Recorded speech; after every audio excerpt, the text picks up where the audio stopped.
Yo, ni tarehe 13 Februari, tunakutana ndani ya New Library pale mapema kabisa kwa mtonyo wa shilingi 5,000, 20 na shilingi 50,000. Hapa ninao walimbwende ambao watatufanya tukutane siku ya tarehe 13. Mambo poa, zako wako? Mimi niko vizuri sana, sijui wewe? Niko poa kabisa. Unaitwa nani? Sheila Minihaji. Sheila? Yeah. Ni mshiriki namba ngapi?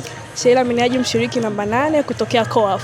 Kutokea COAF. Yes. Mimi nataka nijue kwamba tumejiandaaje mpaka sasa hivi.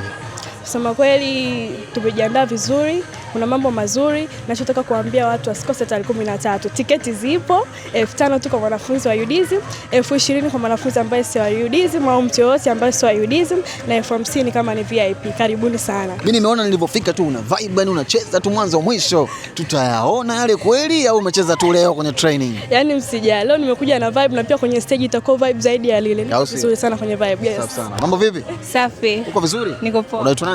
Kwa majina anaitwa Yusta Ruba Nyaketoreka kutokea college ya course.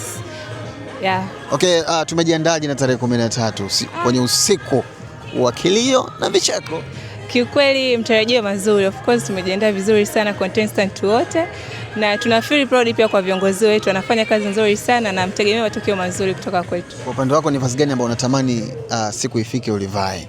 Evening gown. Evening. Yeah. Kila mtu evening jamani. Ndio mitoko ya. Ni vazi ambalo liko sexy sana kwa mwanamke, afu yani catwalk yake iko slow sana but sure. Vazi lipo sex, catwalk yake ipo slow sana. Sure. Mfano haujashinda wewe, ni nani ambao unatamani achukue taji? Biban. Biban. Yeah. Safi. Narudi kwa upande wako. Yes. Mfano na wewe haujachukua taji, nani ambao unatamani achukue?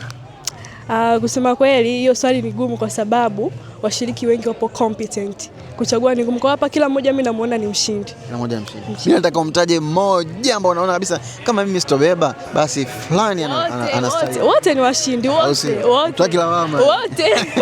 Bana, ni tarehe 13 mwezi huu wa pili mapema tunakutana pale sisi kama Unimedia timu nzima tupo kuhakikisha kabisa Tanzania ambao unanitazama unapata information zote zinahusiana na mambo ya burudani, hasa Mr. and Miss UDSM 2026.